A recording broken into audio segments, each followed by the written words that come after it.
Hemos tenido la suerte de conversar con personalidades bien importantes, presidentes de la República, candidatos, qué sé yo, y siempre incorporamos las preguntas de nuestros auditores, porque Radio Pudahuel es una radio que se caracteriza por estar siempre en contacto con la gente, pero nunca habíamos tenido la suerte de contar con la presencia del presidente de la Corte Suprema. Me pongo de pie para recibirlo porque estamos hoy día con don Sergio Muñoz Gajardo, presidente de la Corte Suprema de nuestro país, máxima autoridad de este poder del Estado. Señor presidente, gusto de saludarlo y muchas gracias por acompañarnos además. No, todo lo contrario, para mí es un agrado, es un placer y quiero destacar el hecho de que se me permita comunicarme con la ciudadanía, con aquel ciudadano al que están dirigidos todos nuestros esfuerzos para darle una mejor justicia dentro de lo que las leyes y la aplicación del sistema procesal lo permite. De eso vamos a conversar también, porque tengo varias preguntas acá de la señora Berta, don Alberto, de Chillán, de Margarita, pero primero quiero destacar esto que me imagino debe ser como un mérito suyo, así que lo tiene muy orgulloso, esta cumbre judicial iberoamericana que se va a realizar en nuestro país, porque es algo que usted venía trabajando parece hace tiempo, ¿no? Sí, son 2 años de trabajo que culminan esta semana en una asamblea plenaria en que se reúnen las presidentas y los presidentes de las Cortes Supremas de los 23 países de Iberoamérica, Andorra, España y Portugal, y Latinoamérica desde México al sur. ¿Y el poder femenino también está representado en las Cortes Supremas entonces? Así es, hay presidentas, por ejemplo, de Nicaragua, de Costa Rica y de otras, y de Venezuela. También hasta el año pasado era también mujer la presidenta de la Corte de Colombia, Ruth Marina. Y bueno, es una instancia de conversación, de fraternidad, que nos reunimos para aprobar lo que son diferentes proyectos, como 10 proyectos que en esta edición de la cumbre se van poniendo temáticas. Correcto. Que en esta ocasión ha sido la planificación, el uso de las tecnologías, el género, claro. Específicamente la incorporación de la mujer, tanto en el sistema judicial como la aplicación de la ley con enfoque de género. ¿Qué es lo que quiere decir esto? Que se atienda a las particularidades cuando la persona que está siendo objeto de la decisión jurisdiccional sea una mujer, porque a lo mejor no es lo mismo que cuando sea un hombre. Claro. Hay que tener ciertas consideraciones distintas, y esa apertura está también planteada en la mesa. Hay un protocolo que se va a firmar de lo que es la justicia con enfoque de género. O sea que eso significaría, de otro punto de vista, que la justicia favorecía un poco al hombre anteriormente. Es que las leyes siempre fueron hechas por los hombres y fueron hechas pensando en la mujer, pero, pero a lo mejor se pensaba desde el punto de vista masculino lo que le convenía a la mujer. Claro. Pero ahora lo que se tiene en mente es lo que le interesa a la mujer desde el punto de vista de la mujer. Claro. De una sensibilidad, y también aporta a lo que es la decisión jurisdiccional, aporta la mirada femenina a hacerla a lo mejor más humana, más cercana, a tener otros aspectos, otros valores, en cuenta que es más formal, más rígido, claro. Más frío a lo mejor lo que desarrolla el varón. Claro que sí. Bueno, y en ese terreno se ha avanzado bastante con respecto a la violencia intrafamiliar, ya se escucha. ¿Cómo ve usted desde el punto de vista de la justicia la respuesta que da la justicia frente a estos hechos? Lamentablemente hemos tenido femicidio y no se va a terminar tan luego porque ya es una condición del ser humano, pero esto de esas medidas, por ejemplo, de que la pareja tiene que mantenerse a 200 metros de distancia, qué sé yo, parece que no da mucho resultado. ¿Qué otras cosas se podrían aplicar para terminar con esto tan terrible en nuestra sociedad? Está actualmente en ejecución lo que se denomina el brazalete electrónico. Correcto. Que de alguna forma permite posesionar al posible infractor. Claro. Y además determinar dónde se encuentra localizado. Lo que se denomina la georreferenciación de dónde claro. se encuentra, es decir, ubicarlo. Y con esto se permite que se anticipe cuando él se va acercando al hogar la reacción de la policía. Y de esa forma se puede prevenir. Hay una mejor, alerta, claro. Hay una alerta. ¿Ah? Y todo esto está con un parámetro de respuesta que está siendo supervisado. Y eso está en este momento en discusión para su correcta implementación, que está hace 2 años pendiente, pero que yo creo que en este año va a llegar a establecerse correctamente. Y yo creo que nada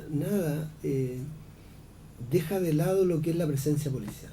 Claro. Los que somos un poco, no voy a decir más viejitos, pero los que tenemos más edad. Oye, usted es uno de los presidentes más jóvenes de la Suprema. Pero recordamos lo que era en nuestros pueblos la pareja de carabineros que se da vuelta por el lugar. Exactamente, que se imponía por presencia. Entonces eso yo creo que es una herramienta muy útil. Es una herramienta que de alguna forma debiera recordarse, rememorarse, de alguna manera estar presente.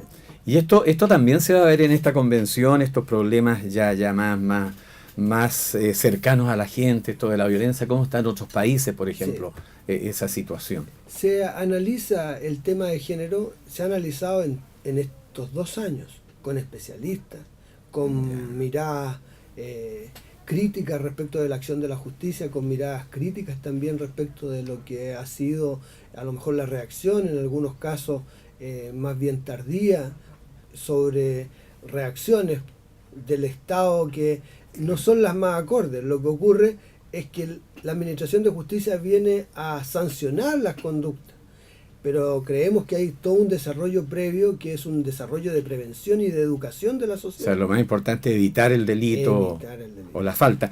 A propósito de eso, la señora Juanita, sí. ¿Te conoce la señora Juanita, que es bien famosa en Chile? Sí, muy famosa.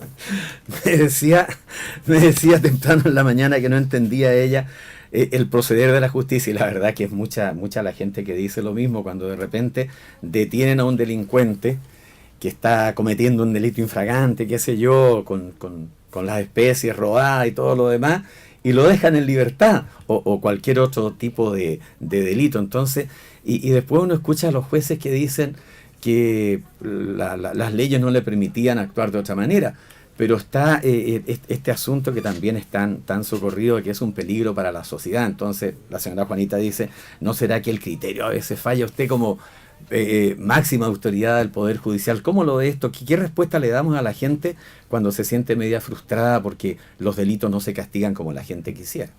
Sí, yo creo que tiene razón la señora Juanita. Es decir, yo también me sentiría también decepcionado del sistema si operara de la misma manera respecto de causa propia, por cuanto creo que tiene que haber una mayor sintonía en 2 aspectos. Uno, lo que es la sanción, pero también lo que es la reacción de la sociedad en una etapa más o menos cercana. Claro. Y equilibrarlo con el respeto de los derechos de todas las personas. Lo que ocurre es que en nuestro sistema actualmente tenemos que la libertad provisional de todas las personas es un derecho. Y hay 3 pasos que se dan en todo esto, que es el presupuesto material, primero, es decir, el hecho que se comete. Ya. Y una vez que se tiene ese hecho o presupuesto, el juez decide primero, si es necesario, alguna cautela.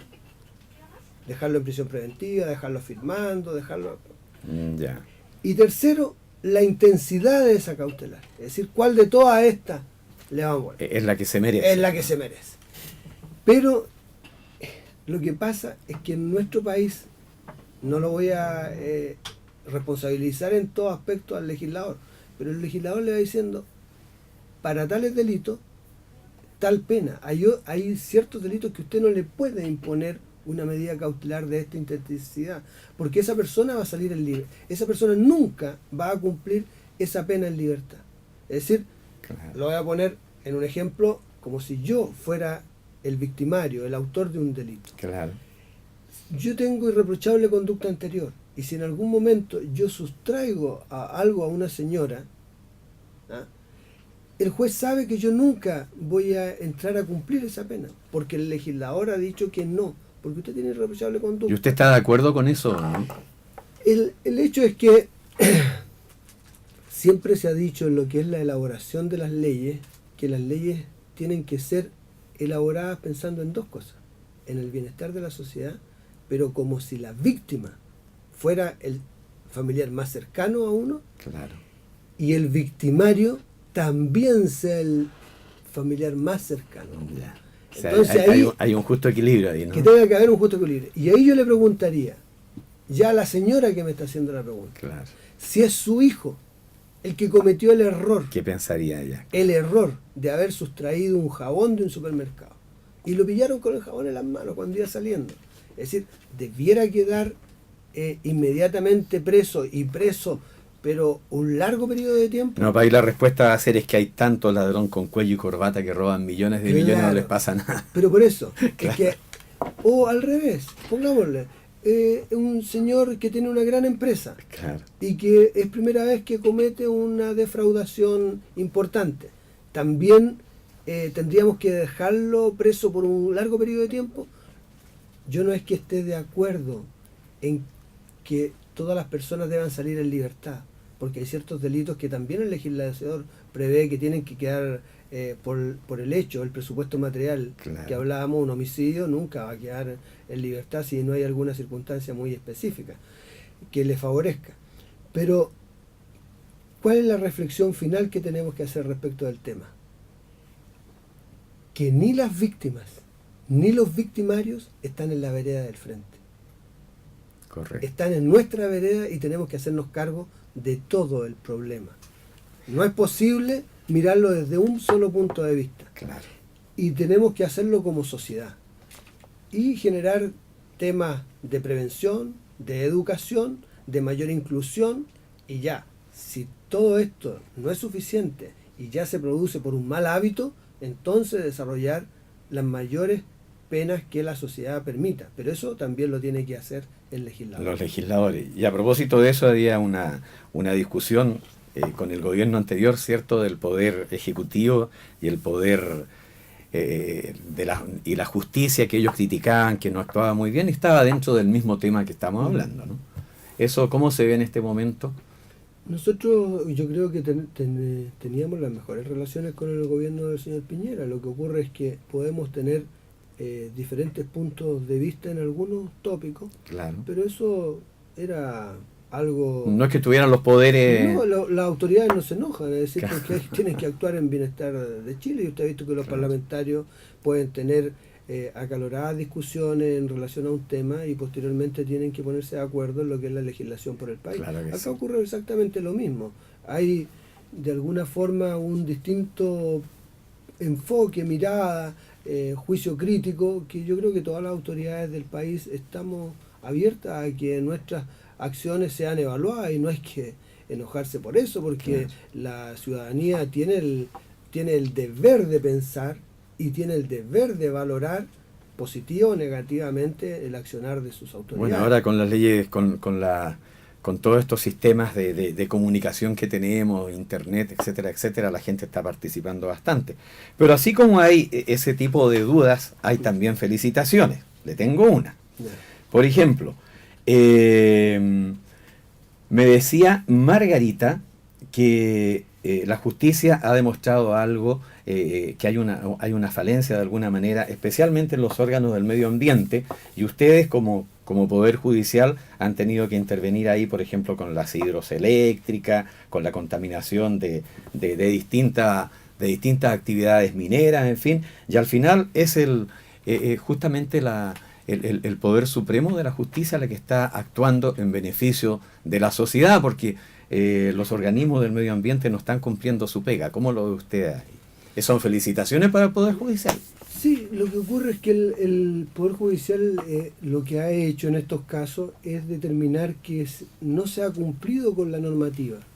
Es decir, no hay una valoración o un demérito de la actividad empresarial en cierta área, sino que lo que hemos puesto el acento es que si se quiere desarrollar una actividad empresarial, cualquiera sea en Chile, tiene que hacerse cumpliendo la legislación. Y en materia ambiental ha sido el Parlamento el que ha puesto estándares que deben ser observados.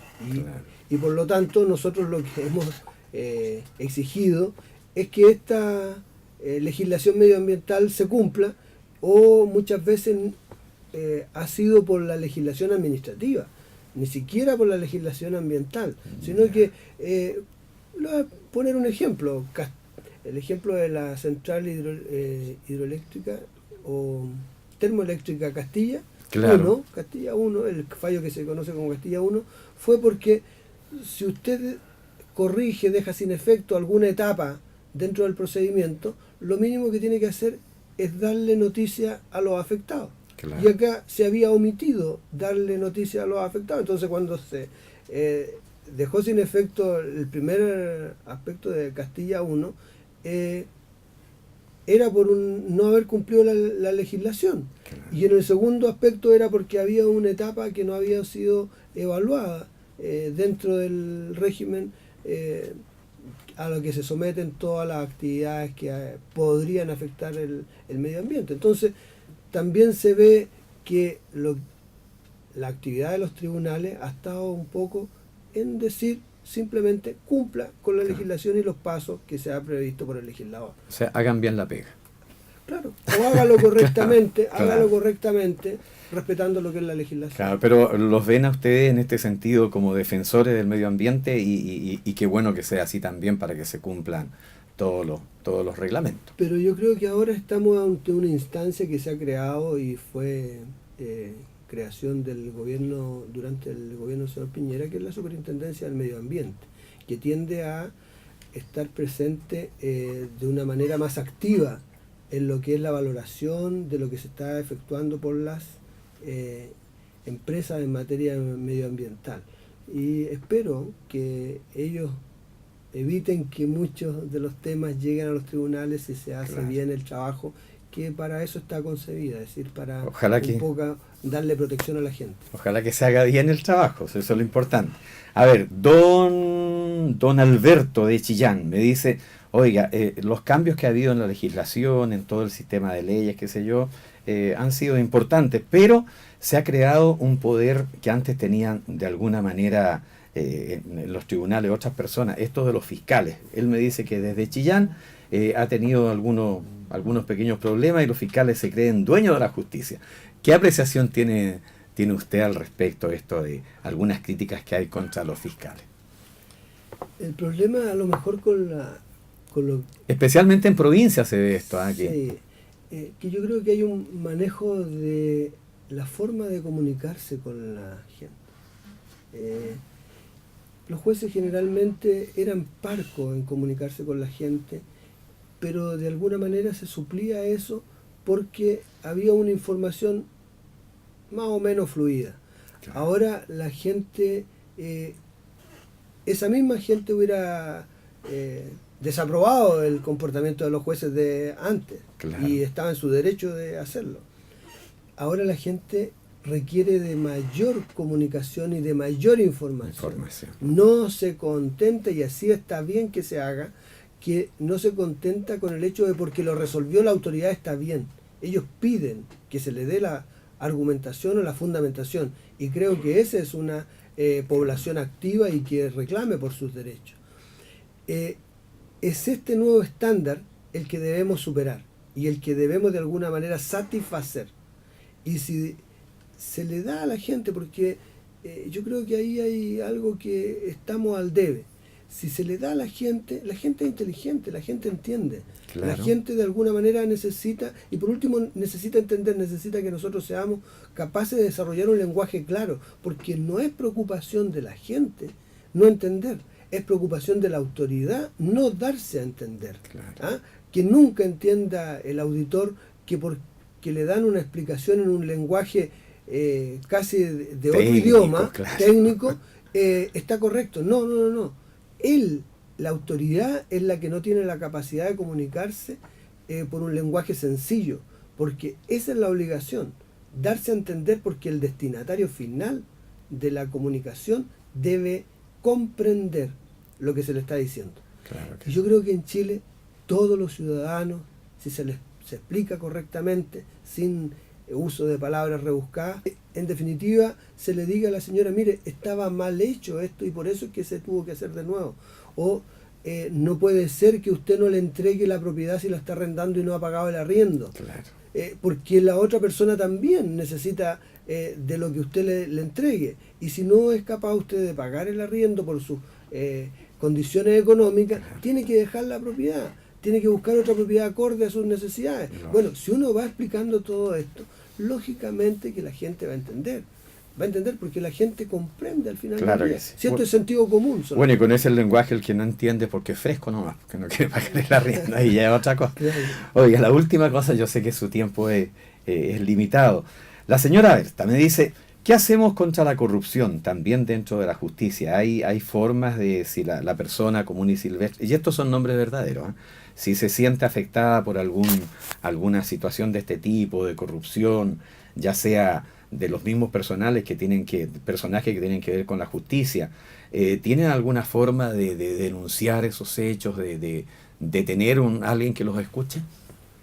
Se han abierto desde hace algunos años múltiples canales con la gente, con las instancias de participación de la gente, no únicamente para reclamar de corrupción, sino que para reclamar a lo mejor, para entender mejor un trámite.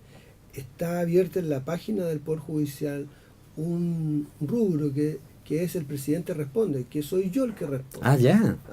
Eso está, ¿Y responde realmente usted, no? Hay incluso una meta de gestión, para que nos entendamos, los funcionarios obtienen un beneficio económico, correcto, incluso si se contesten en un plazo determinado. Ya. Entonces eso es... O sea, hay un premio, digamos. Hay un premio. Ya. Y se contestan las más variadas preguntas. Y es un correo autocopiativo que usted lo único que tiene que hacer es llenar. Está en la forma ahí. ¿Y dónde se dirige eso? Está ahí en la página. Ah, ya. Está en la página y usted lo único que tiene que hacer es escribir su consulta, su reclamo, todo. Y después lo envía. Y como usted lo envía desde un correo, si usted quiere que llegue a un correo distinto la respuesta, lo individualiza, si no le va a llegar al mismo correo del que usted está enviando. Y ya hay respuesta. Ahí hay respuesta, y hay respuesta y que se mide con tiempo, es decir, se responden todas las consultas. Además de esto, que yo le estoy diciendo lo que es lo más rápido, hay instancias de ir siempre a reclamar de cualquier hecho ante el magistrado. Y si afecta al tribunal, usted puede ir en toda corte de apelaciones, hay lo que se denomina el ministro visitador respecto de ese tribunal. Y si es algo que afecta a la Corte de Apelaciones, la Corte Suprema también, cada uno de los ministros es visitador de las Cortes de Apelaciones. Pero a lo mejor usted me dice, es que no me puedo desplazar hasta allá. Le mando una carta al señor ministro visitador del tribunal tal, a la Corte de Apelaciones o a la Corte Suprema, y también le va a llegar. O sea, está el mecanismo para hacerlo. Están los mecanismos todos abiertos. Es decir, nosotros necesitamos que la gente nos denuncie, que la gente nos dé a conocerlos. Hay buzones en cada uno de los tribunales que no los abre el tribunal porque no tiene la llave, que son de sugerencia u otras cosas, en que se rescatan todo lo que son los reclamos de alguna manera y van funcionarios de la corporación administrativa a sacar lo que es la correspondencia que la gente le ingresa en estos buzones de los tribunales. Entonces hay múltiples formas. Nosotros necesitamos que la gente nos dé a conocer estos hechos, porque en realidad no es para darle un mejor servicio a un grupo de personas, es para mejorar la calidad del servicio en general de la justicia para toda la sociedad, porque esa es nuestra cara visible. Ya no hay una defensa de ninguna naturaleza al interior del Poder Judicial. Acá el Poder Judicial está en una franca lucha por recuperar los mayores valores dentro de lo que es la administración de justicia. Así que las personas que tienen algo que decir a favor o en contra, ¿cierto?, tienen estos buzones, tienen esta posibilidad del ministro visitador y tienen esta posibilidad del presidente responde en la página de internet. Están los caminos. A propósito de eso, el otro día salió en el diario el hecho de dos jueces en realidad que habían sido denunciados por conducir en estado de ebriedad y no les pasó nada. Eso está dentro de las circunstancias con que ocurren los hechos, o por el hecho de ser jueces no les pasa nada. Eso es la duda que tiene la gente también. Claro, la duda razonable que tiene la gente, y yo al conocer esos hechos los puse en conocimiento también del Pleno de la Corte Suprema. Ya. Y la Corte Suprema analizó los antecedentes y respecto del juez del norte... Era del norte y del sur, ¿no? Estaba bien, bien bien equilibrada la cosa. Bien equilibrada. Entonces, la decisión penal favoreció al juez.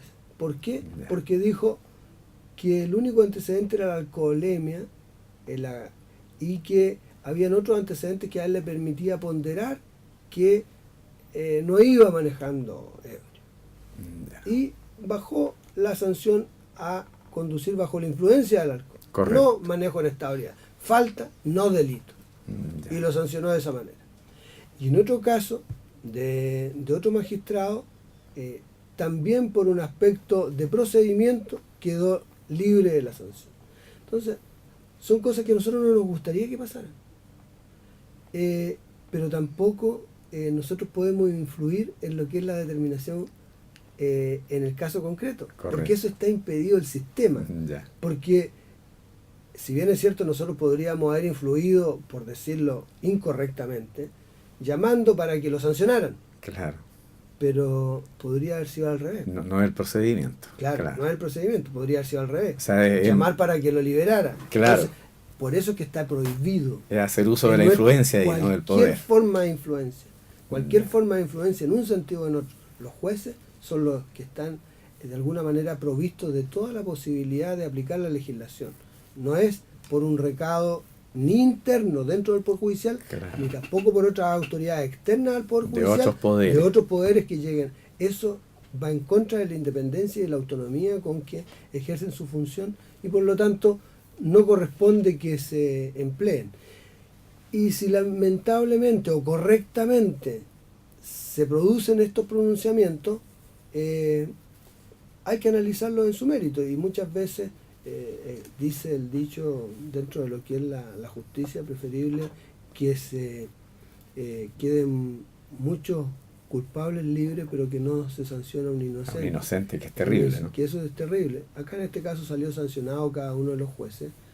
Lo que pasa que la pena a lo mejor no estaba relacionado con la gravedad del hecho y fueron sancionados como falta lo que debió ser sancionado como delito.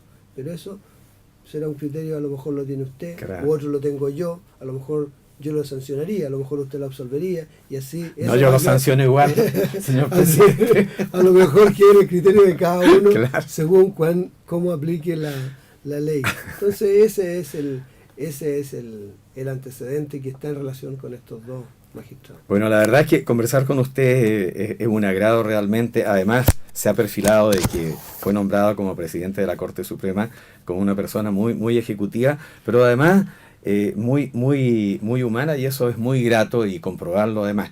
Y para cerrar nuestra conversación, siempre le pedíamos a nuestros invitados que nos pidan una canción. Miren el terreno que lo estoy metiendo. No es farándula, es simplemente la cosa musical. No sé si usted... Porque además de ser presidente de la Corte Suprema, es un ser humano y uno también tiene sus gustos literarios, musicales. Nosotros con música romántica, melódica, por supuesto. No sé si tiene alguna preferencia. Sí, yo generalmente escucho toda clase de música. Yo creo que la música es una que tiene distintas vertientes. Escuchaba que usted había puesto a Yango hace un poco de rato. Es decir, también creo que uno de los buenos cantantes, sus dos hijos también lo han... Está bien informado usted de la música. Bien, claro. Sobre todo Bruna... Marcos Yuna. Marcos Yuna, sí. Marcos Yuna tiene muy buenas canciones. Si le puedo pedir de cualquier tiempo, no sé. De todo, pida nomás. Y hay una canción que siempre a mí me ha gustado. A ver. Que habla de lo que ahora estamos conversando. Se llama Las cosas por su nombre, que es de un compositor y autor argentino. Ya. Que en realidad dice eso que dice mi gente con tanto respeto, con tanta... ¿Es Cafrune o no? No sé quién será. Y esa es una canción que... José Ángel Treyes. Entonces, José Ángel Treyes. Y él de alguna manera cuenta esto. Mire, nuestro control es bastante más hábil. más hábil que yo en ese sentido. Señor presidente, yo le quiero agradecer su presencia. Va a ser el 2, 3 y 4 en Casa Piedra para que observen lo que es la tecnología incorporada a los procesos judiciales. Muy bien, pues queda todo el mundo invitado. A usted muchas gracias por su gentileza, por estar con nosotros, por responder incluso a las preguntas de los auditores, lo cual nos compromete muchísimo, y suerte en su gestión. Muchas gracias, don Pablo, por la oportunidad. No, gracias a usted, don Sergio Muñoz Gajardo, presidente de la Corte Suprema, y que siga usted con las cosas por su nombre, siempre diciéndolas así como las dice.